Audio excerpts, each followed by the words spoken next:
मैं PK Shrivastava, principal college of forestry, Navsari Krishi university. मेरे को ये चार्ज 1 अप्रैल 2015 से दिया गया। कॉलेज ऑफ फॉरेस्ट्री का एग्जिस्टेंस, इसकी शुरुआत 1988 से हुई, जिसमें बीएससी फॉरेस्ट्री शुरू किया गया और 1991 में पहला बैच पास आउट हुआ।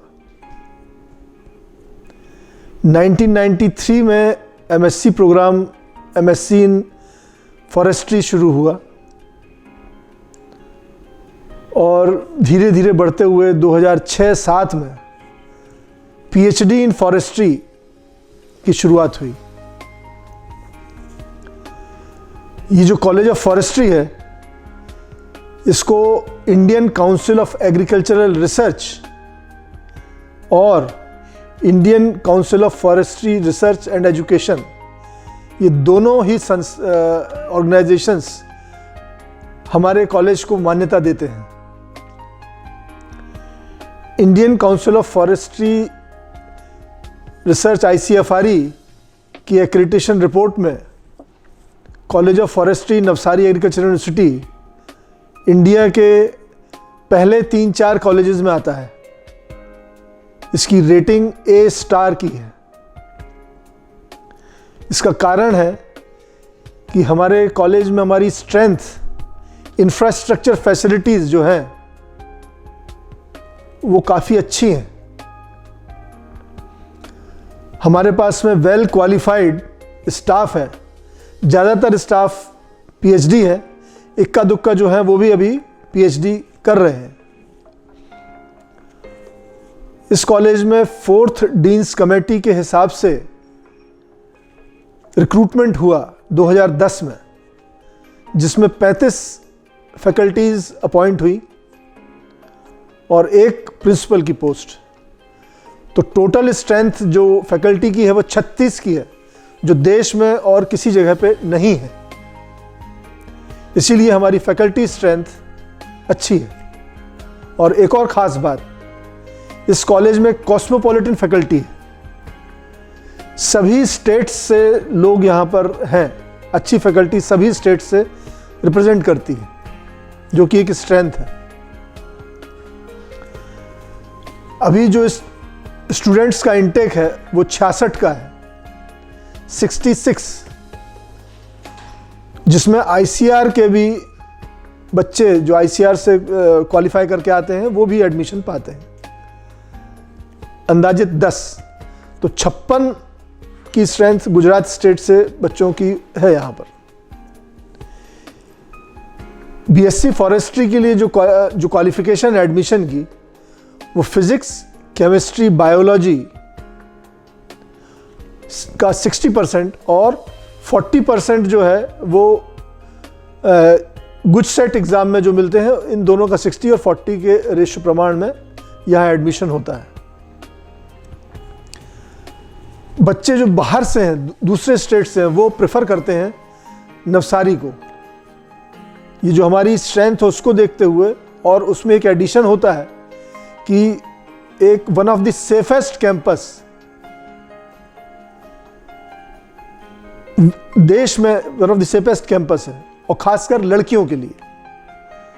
तो जो हमारी स्ट्रेंथ में है, ये चीज़ एक एडिशन है। इसमें जो इंफ्रास्ट्रक्चर फैसिलिटीज़ की बात करें तो हमारे पास में पहले तो 5 डिपार्टमेंट हैं। Silviculture and agro forestry, forest biology and tree improvement, तीसरा है फॉरेस्ट प्रोडक्ट यूटिलाइजेशन, चौथा है नेचुरल रिसोर्स मैनेजमेंट, और 5वां है basic and social sciences, BSH। अब इन डिपार्टमेंट्स में भी अलग अलग डिसिप्लिन के लोग टीचिंग करते हैं, रिसर्च करते हैं। अब हमारा उद्देश्य, जो हमारा मैंडेट है कॉलेज का, वो खाली पढ़ाना नहीं है। हम लोग रिसर्च में भी इन्वॉल्व हैं, बेसिक रिसर्च और जो मुद्दे उठते हैं किसानों के, खेडूतों के, उन मुद्दों पे भी हम लोग रिसर्च करते हैं। फॉरेस्ट डिपार्टमेंट में कुछ प्रश्न आते हैं तो उसके ओरिएंटेड भी हम लोगों की रिसर्च होती है। वो इंस्टीट्यूट आगे होता है जिसमें रिसर्च प्रोजेक्ट्स होते हैं। तो हमारे कॉलेज में अभी जो वैकेंसीज फिल्ड हैं वो करीब 24 हैं। तो 24 के अगेंस्ट में करीब हमारे पास में 20 बजट हेड हैं और करीब 15 प्रोजेक्ट्स, फंडेड प्रोजेक्ट्स हैं, जिसमें Indian council of agricultural research, Indian council of forestry research and education, department of science and technology का प्रोजेक्ट्स, गवर्नमेंट ऑफ गुजरात और हमारी यूनिवर्सिटी के भी, NAU के भी फंडेड प्रोजेक्ट्स हैं। तो हमारे पास में फंड्स की कोई कमी नहीं है। इससे हमारी लैब्स जो हैं वो स्ट्रेंथन्ड होती हैं। और अगर बाहर निकलते हैं तो हमारे फील्ड में बैम्बू स्टम है, जिसमें करीब 34 वैरायटी है अलग अलग बांस की, जो पूरे देश से इकट्ठा की गई है। आर्बोरेटम है, जिसमें विभिन्न ट्री स्पीशीज करीब 160 के लगभग हमारे पास में है, जो हमारे एजुकेशन में काम में आती हैं। बच्चों को बताते हैं ट्री कैसी है, बड़ी कैसी होती है, उसकी फ्लावरिंग कैसी आती है, फ्रूट कैसे होते हैं, अलग अलग समय पे कैसे उनको स्टडी किया जाता है। तो आर्बोरेटम है। और बायोडाइवर्सिटी कंजर्वेशन पार्क है, जिसमें भी करीब 80 के लगभग हमारे पास में एंडेंजर्ड स्पीशीज हैं।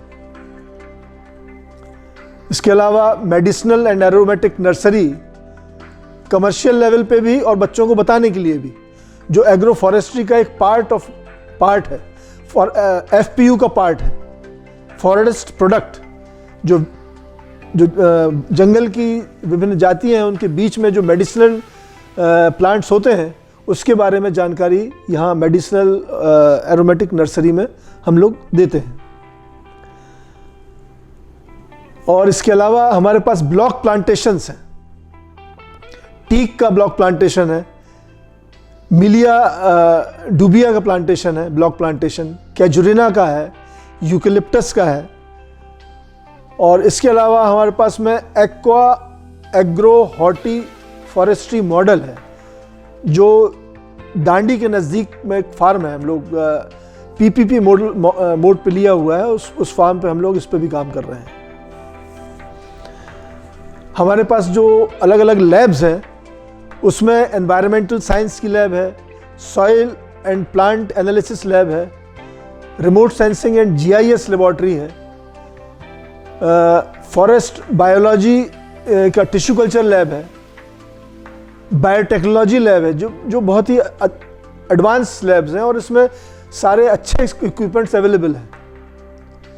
फॉरेस्ट्री का म्यूजियम है, जिसमें सारे देश के जंगलों के बारे में जानकारी उपलब्ध है।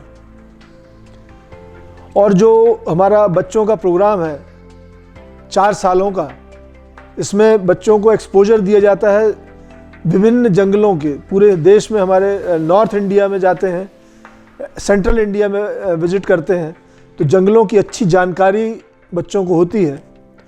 और विद इन स्टेट जितने जंगल हैं, जू है, पार्क्स हैं, नेशनल पार्क्स हैं, उनकी भी विजिट इन प्रोग्राम्स में की जाती है। और बच्चों के डेवलपमेंट के लिए खाली एजुकेशन पे भार नहीं दिया जाता। हमारे पास में अलग अलग प्रोग्राम्स होते हैं साल भर। गेम्स होते हैं, जिम्नेजियम है, प्लेग्राउंड्स हैं, इंटरनल इंडोर गेम्स के लिए सारी सुविधाएं उपलब्ध हैं।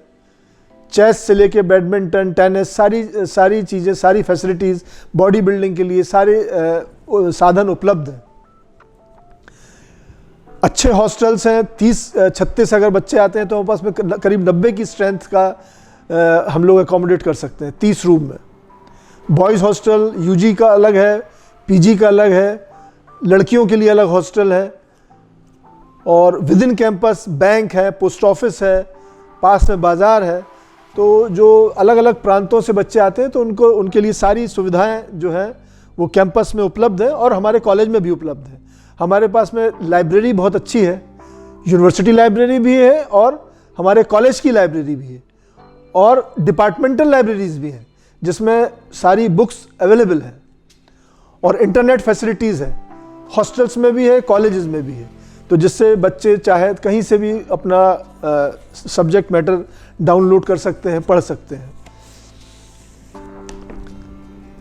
अच्छा, बच्चों के ओवरऑल डेवलपमेंट के लिए जो हमारे यहाँ अलग अलग प्रोग्राम्स होते हैं, को करिकुलर एक्टिविटीज़ होती हैं, एनुअल गैदरिंग होता है, जिस बच्चे को जिस हॉबी को परस्यू करना है उस डायरेक्शन में हमारे यहाँ टीचर्स उपलब्ध हैं, ट्रेन करते हैं और हमारे बच्चे नेशनल लेवल पर debate competition, elocution, games participate करते हैं, जीतते हैं।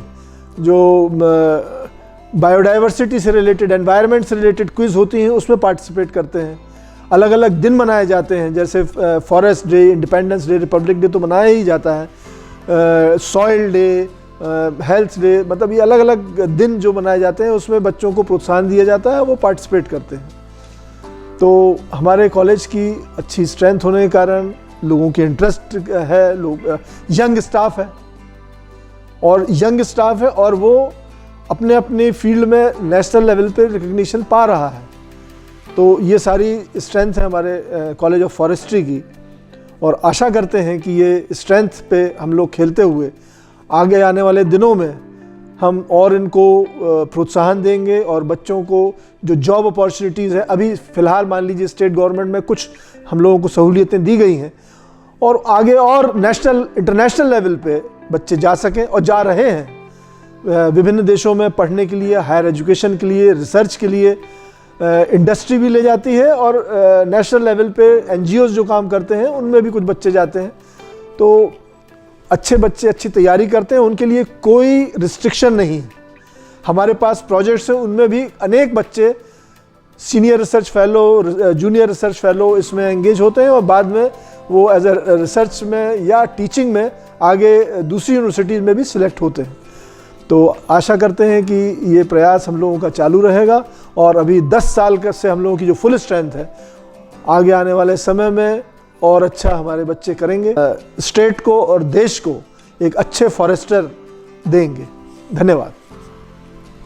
मारू नाम doctor Minal Kumar B Tandel, incharge head department of silviculture and agro forestry, college of forestry, Navsari agriculture university Navsari.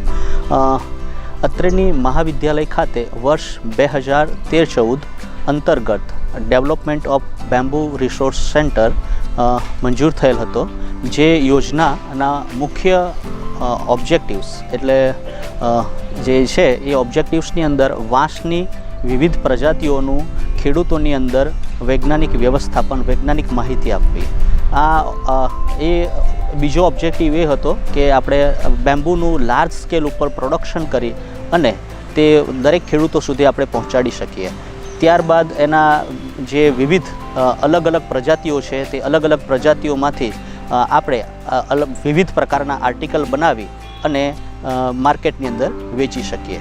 તો જે અહીંયા યોજનાઓના જે હેતુઓ હતા તે હેતુઓ અત્રેની કોલેજ ઓફ ફોરેસ્ટ્રી ખાતે development of bamboo resource centre યોજના અંતર્ગત વિવિધ પ્રજાતિઓ એટલે કે અમે આખા ભારત વર્ષમાંથી 34 જેટલી વિવિધ પ્રજાતિઓને એકઠી કરી અને અત્રેની યુનિવર્સિટી ખાતે સ્થાપના કરેલ છે, એટલે કે એનો અહીંયા વિકાસ કરવામાં આવેલ છે, પ્લાન્ટેશન કરવામાં આવેલ છે। તો એ અંતર્ગત અમે વિવિધ આખા ભારત વર્ષમાંથી ખાસ કરીને અમે જે એનું જે નોર્થ ઇન્ડિયાનો જે ભાગ છે આપણો ત્યાંથી અને 7 સિસ્ટર્સ જે કરાય આપણું છે આપણું નોર્થ ઈસ્ટ ત્યાંથી વિવિધ પ્રકારની 34 જેટલી જાતિઓ અહીંયા વિકસિત કરેલ છે। આ યોજનાનો બીજો હેતુ એવો હતો કે ખેડૂતો સુધી વિવિધ રોપાઓ પહોંચાડવાનો। તો તે યોજના અંતર્ગત અત્રે વિવિધ પ્રજાતિઓના મેક્રો પ્રોપેગેશન તેમજ માઇક્રો પ્રોપેગેશન તેમજ સીડલિંગ દ્વારા પણ રોપા તૈયાર કરવામાં આવે છે. તો મેક્રો પ્રોપેગેશન સૌપ્રથમ એ છે કે તેના કટિંગ્સથી તમે રોપા તૈયાર કરી શકો. માઇક્રો પ્રોપેગેશન એટલે તમે ટિશ્યુ કલ્ચર લેબોરેટરીની અંદર રોપા તૈયાર કરી શકો. તો આ વિવિધ યોજનાઓ અંતર્ગત બેમ્બુ નર્સરી અંતર્ગત ઘણા બધા વિવિધ પ્રજાતિઓ જે ખેડૂતોની અંદર ખૂબ જ પ્રચલિત હોય તેના રોપા પણ તૈયાર કરવામાં આવે છે. આ યોજનાનો બીજો જે હેતુ હતો કે ભાઈ બેમ્બુ વર્કશોપ બનાવવો અને બેમ્બુમાંથી વિવિધ પ્રકારની પ્રજાતિઓમાંથી જે પણ આર્ટિકલ્સ બનાવી શકાય તે આર્ટિકલ્સ બનાવવા. તે યોજના અંતર્ગત અહીંયા વિવિધ પ્રકારના અમે જે ડિપાર્ટમેન્ટલ અખતરાઓ કર્યા છે અને અમારી અત્રેના બેમ્બુ વર્કશોપની અંદર અમે દરેક પ્રકારની આઇટમ બનાવી છે.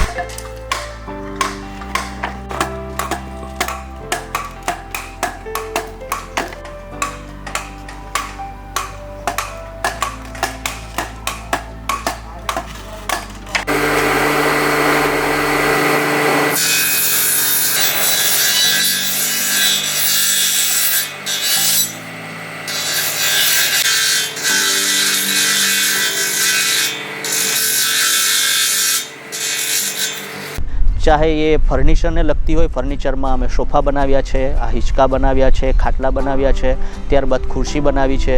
અને સુશોભનને લગતી હોય તો તેમાં પણ તમે જોઈ શકો છો કે સુશોભન માટે વિવિધ રોપા લગાવી શકાય તે માટે અમે બેમ્બુ હેંગિંગ બાસ્કેટ્સ પણ બનાવ્યા છે. ત્યારબાદ તમે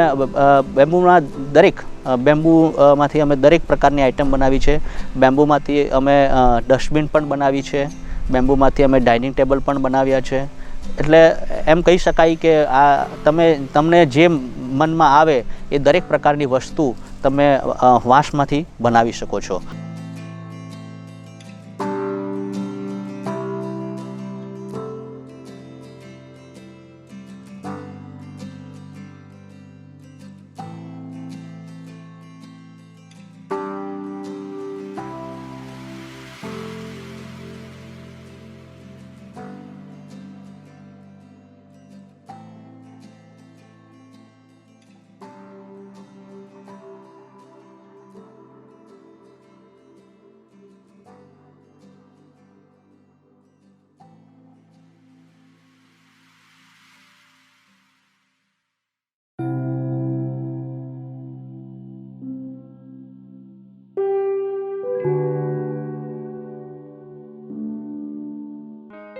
અને વાંસની અંદર ખાસ જે વ્યવસ્થાપનના જે મુદ્દાઓ છે એ ખેડૂતોની અંદર ખાસ 2 થી 3 વસ્તુઓની ચર્ચા કરવાની છે.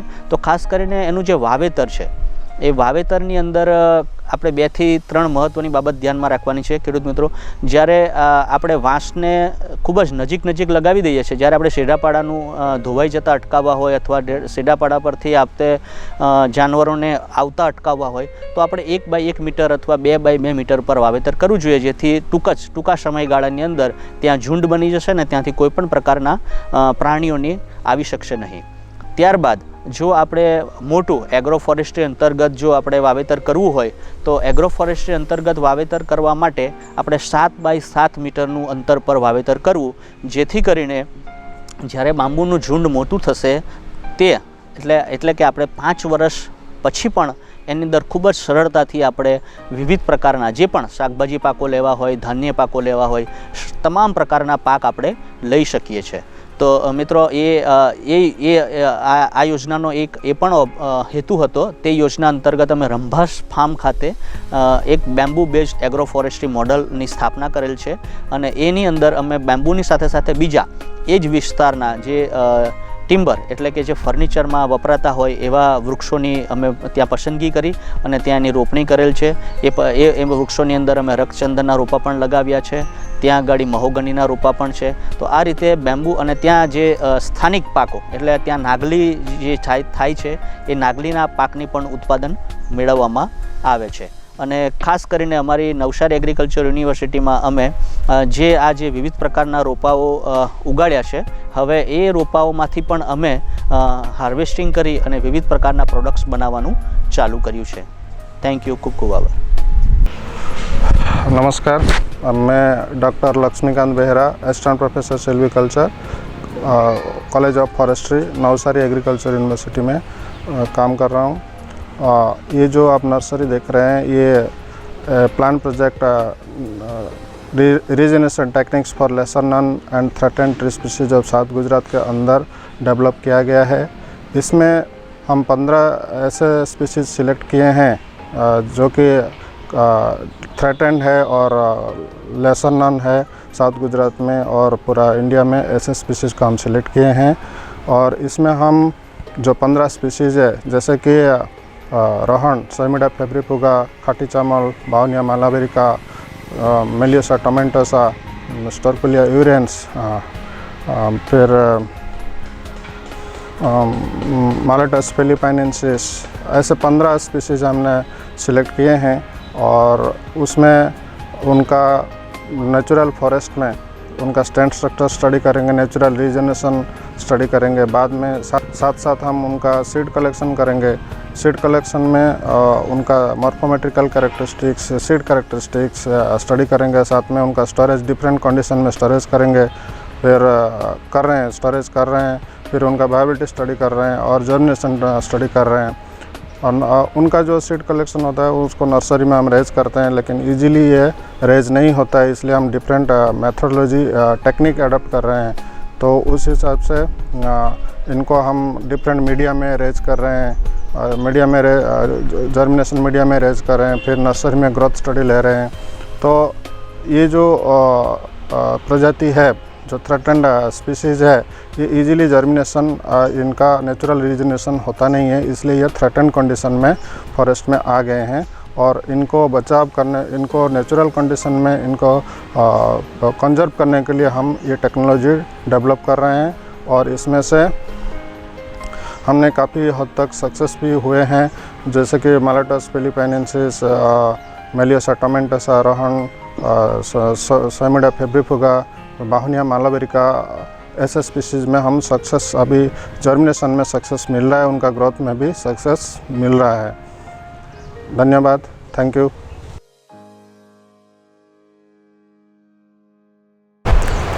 नमस्ते, मेरा नाम राजेश गुनगा है। मैं यहाँ पे एसोसिएट प्रोफेसर जैसे काम कर रहा हूँ। यहाँ पे कॉलेज ऑफ फॉरेस्ट्री का अंदर 5 अलग अलग डिपार्टमेंट होता है। एक डिपार्टमेंट है सिल्वीकल्चर एंड एग्रो फॉरेस्ट्री। यहाँ पे पौधा और एग्रो फॉरेस्ट्री सिस्टम कैसे कर सकते हैं उसका बारे में पढ़ा सकते हैं, और उसका हिसाब से रिसर्च भी हम यूनिवर्सिटी में ले रहे हैं। सो सेकेंड डिपार्टमेंट होता है forest biology and tree improvement.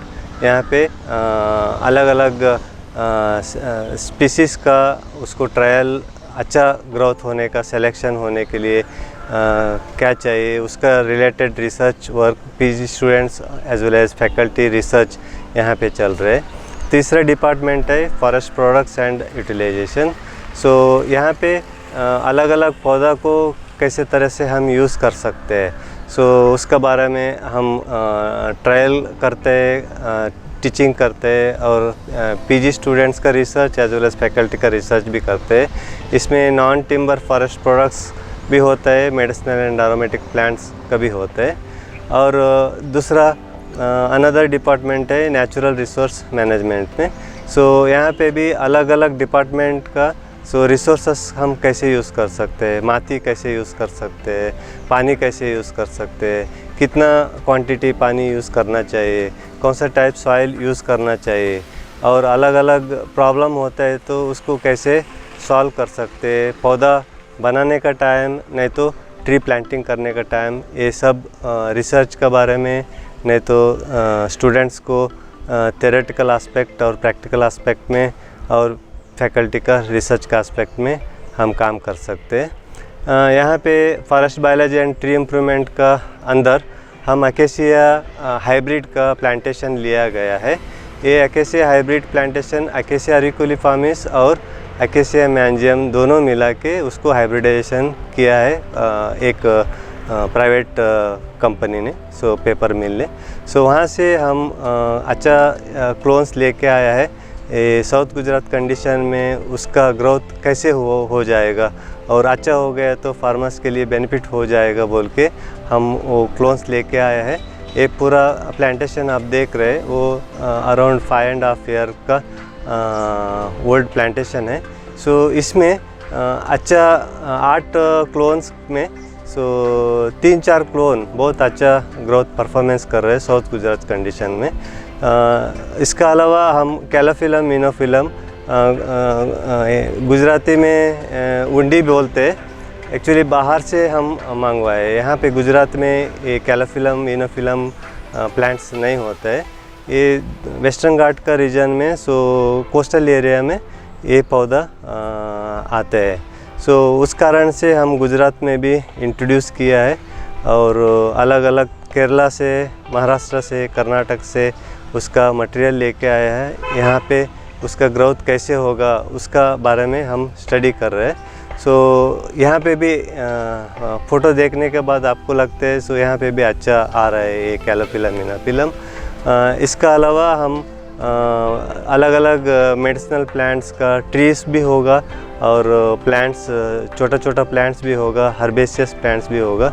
ये सब का बारे में कॉलेज ऑफ फॉरेस्ट्री में रिसर्च चल रहा है। ये फार्मर्स का फ़ायदा के लिए हम कर रहे हैं और स्टूडेंट्स का रिसर्च टेक्नोलॉजी सिखाने के लिए भी ये ट्रायल कंडक्ट कर रहे हैं। Thank you.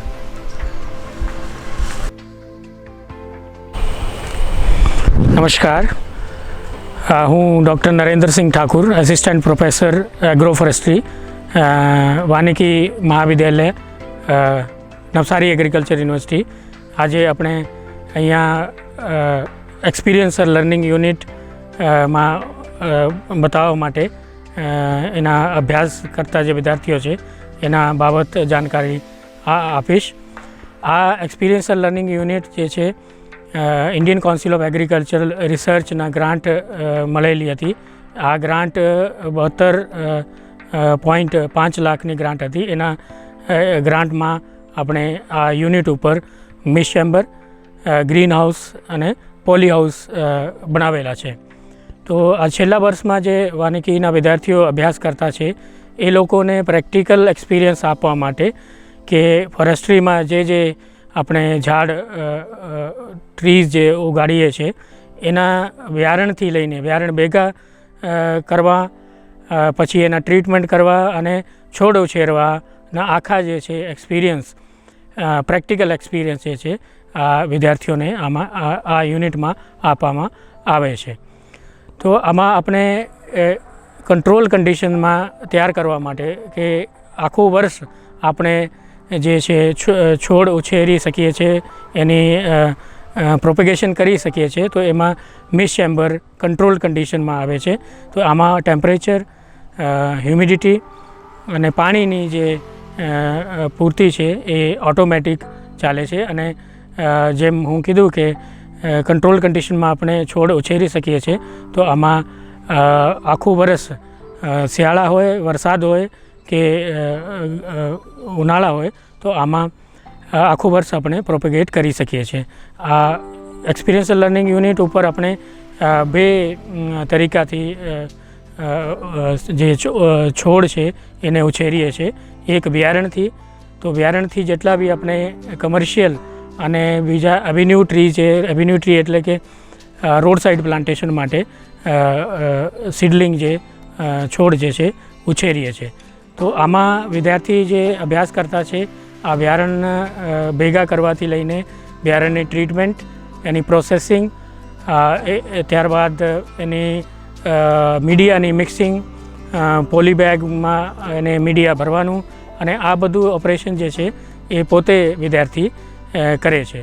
બીજા જે આપણે તરીકા એનું છે છોડ ઉછેરવામાં, એના આપણે કટિંગથી તૈયાર કરીએ છીએ. તો કટિંગ માટે આપણે જેમ અહીંયા સરુના એના પ્લાન્ટેશનમાં ઉભેલા છે તો આટલા જે મોટા સරු હોય યા કમર્શિયલ જે નીલગિરીના ક્લોન બધા આપણે ક્લોન ડેવલપ કરેલું છે બીજા એજન્સીઓને, તો એ અહીંયા પ્લાન્ટેશન કરેલી છે.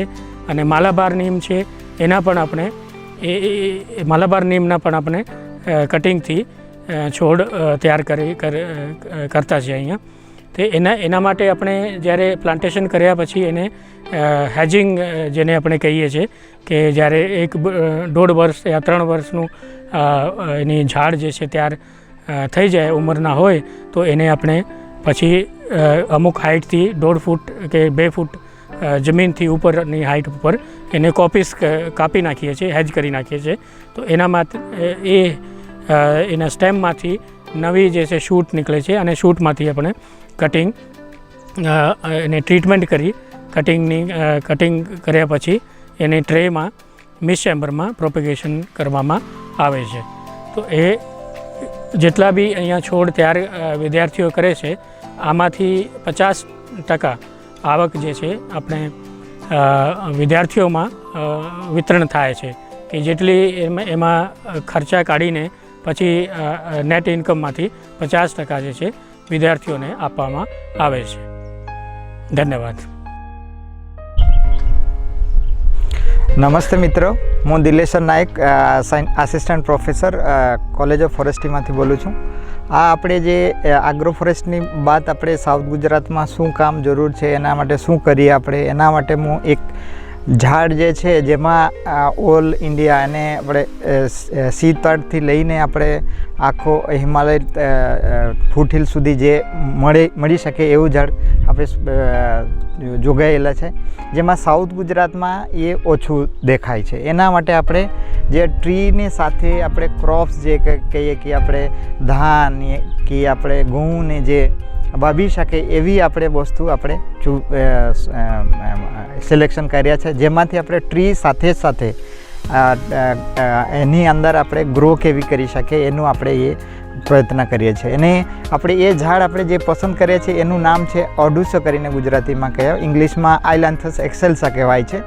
જેમાંથી આપણે ઘણા બધા વસ્તુ બની શકે, જેમાંથી આપણે ઢોર માટે આપણે એ ફોડર તરીકે યુઝ કરી શકીએ, જેને આપણે એની જે ટિમ્બર આવે એને આપણે પ્લાયવુડ બનાવી શકીએ, એમાંથી આપણે તીલી જે આપણે મેચબોક્સ બનાવી શકીએ, અને પેપર ઇન્ડસ્ટ્રીમાં પલ્પ બની શકે, પેપર બની શકે, એમાં ઘણા બધા વસ્તુ બની શકે. સૌથી મોટા આપણે સાઉથ ગુજરાત જે છે ને ઘણા બધા ઇન્ડસ્ટ્રીયલ ઝોન છે, એમાં એની અંદર આપણે જે જોઈએ તો એવું થાય કે આપણે there is a great demand of wood, particularly for આપણે જે પેકેજિંગ ઇન્ડસ્ટ્રી છે, ધારો કે આપણે ફાર્માસ્યુટિકલ કહીએ કે બીજા ઘણા બધા કહીએ, જે કે આપણે આંબાની ખેતી છે, એને એક્સપોર્ટ કરવા માટે જે પેકિંગ બોક્સ જોઈએ છે એના ઘણા બધા જરૂર કામમાં આવે.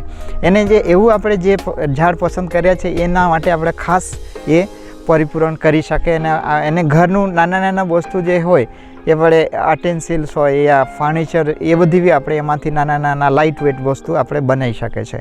અને આપણે 5-6 વર્ષમાં હાર્વેસ્ટેબલ સાઇઝ જે કે 15 થી 20 સેન્ટીમીટર સુધી આપણે એની ડાયામીટર મળી શકે છે, જેમાંથી આપણે ઘણું બધું આવક લઈ શકે છે. અને એની જે આપણે પ્લાન્ટેશન કરીએ છીએ ને આપણે 5x5 હોય યા 5x3 હોય, જેમાંથી આપણે ટ્રેક્ટર એની સાથે વચ્ચેનો ગાળો હોય એ વચ્ચેની ગાળો વચ્ચે આપણે ઘણા બધા ક્રોપ્સ લઈ શકાય છે, જેમાંથી આપણે અહીંયા આપણે વ્હીટનું આપણે પ્રયત્ન કરીએ છીએ.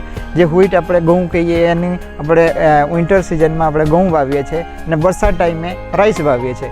એ વાવીને આપણે જે વચ્ચેનું સ્પેસ હોય આપણે યુટિલાઇઝ કરીને આપણે ઘણા બધા પ્રોડક્શન લઈ શકીએ છીએ. એની પછી આપણે હવે જિંજર કહીએ કે ટર્મરિક કહીએ એ બી આપણે એ ક્રોપ પણ વાવી શકીએ છીએ. અમે એ બી આપણે પ્રયત્ન કરીએ છીએ, જેમાંથી એ ટ્રીનું વચ્ચે ટ્રી જોડે આપણે વાવી શકીએ છીએ.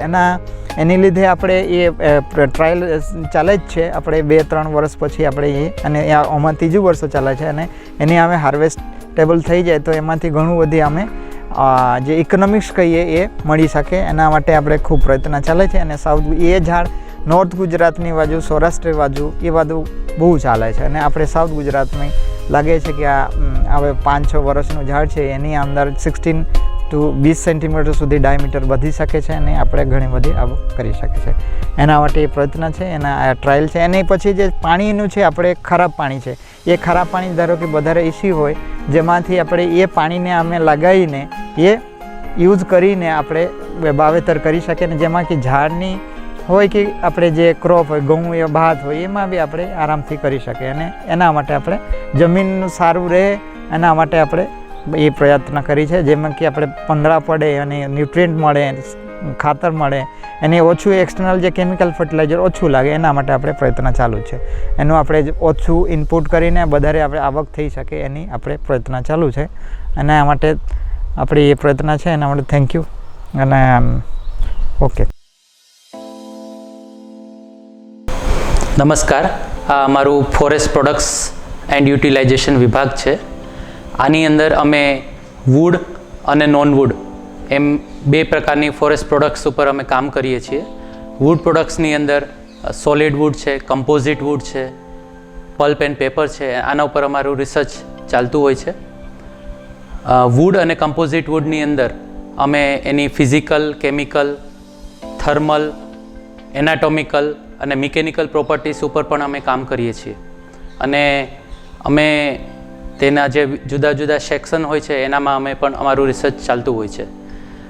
આ સિવાય અમે પલ્પ અને પેપરના ઉપર પણ કામ કરીએ છીએ અને એનું એનાટોમિકલ અને એની કેમિકલ પ્રોપર્ટી ઉપર પણ અમે કામ કરીએ છીએ. વુડ સિવાય નોન વુડ ફોરેસ્ટ પ્રોડક્ટ્સ પણ હોય છે. તો નોન વુડ ફોરેસ્ટ પ્રોડક્ટ્સમાં અમે ખાસ કરીને મેડિસિનલ પ્લાન્ટ્સ ઉપર અમે ગમ્સ, રેઝિન, ટેનિન, ડાઇસ વગેરે જેવી જુદી જુદી ફોરેસ્ટ પ્રોડક્ટ્સ ઉપર અમે કામ કરીએ છીએ. હવે અમારું આ એક ખાસ યુનિટ છે જે ICAR ફંડેડ છે, એક્સપિરિયન્શિયલ લર્નિંગ પ્રોગ્રામ ઓન કોમર્શિયલ એપીકલ્ચર. એટલે કે એપીકલ્ચર ઉપર એક અલગથી સરસ પ્રોજેક્ટ ચાલે છે અહીંયા. એમાં અમે વિદ્યાર્થીઓને 6 મહિના તાલીમ આપીએ છીએ મધમાખી પાલન ઉપર. અને અમારી પાસે 200 કોલોનીઝ છે મધમાખીની અને એના ઉપર અમે કામ કરીએ છીએ. અને આ જે કોલોનીઝ છે એમાંથી જે કંઈ મધ પ્રોડક્શન થાય છે, એની જે જુદી જુદી પેદાશો છે, એમાંથી જે કંઈ આવક થાય છે એ વિદ્યાર્થીઓને એમાંથી આપવામાં આવે છે. આ અમારું હની પ્રોસેસિંગ યુનિટ છે. नमस्कार, मैं हूं doctor Laxmikant Behera, assistant professor silviculture, college of forestry, Navsari agriculture university.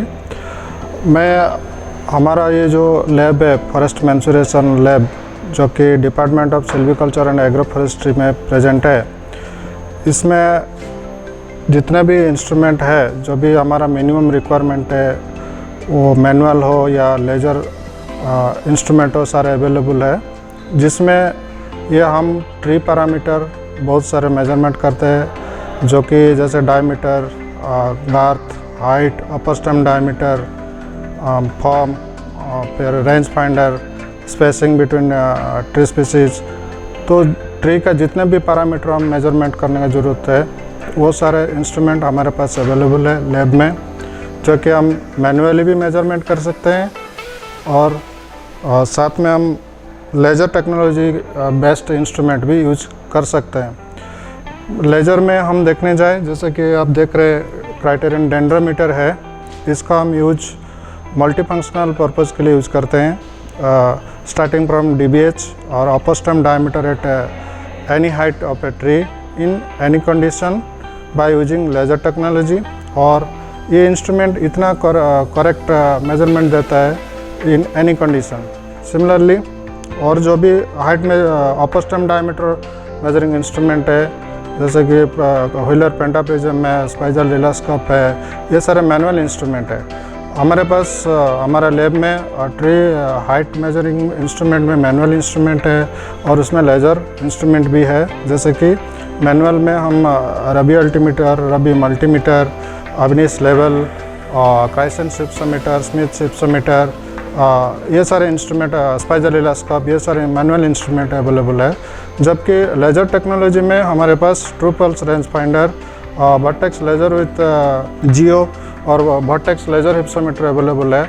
और इसमें जो वर्टेक्स लेज़र हिप्सोमीटर है सोफिस्टिकेटेड इंस्ट्रूमेंट है, जिसमें लेज़र टेक्नोलॉजी में हम ट्री का 1 किलोमीटर डिस्टेंस में भी हाइट मेजरमेंट कर सकते हैं.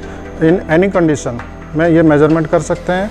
साथ में और जो लेज़र इंस्ट्रूमेंट है, जैसे कि इलेक्ट्रॉनिक लाइनामीटर, आर, इलेक्ट्रॉनिक लाइनामीटर DR, इसमें जो एडवांस वर्जन वाला भी इंस्ट्रूमेंट हमारे पास अवेलेबल है.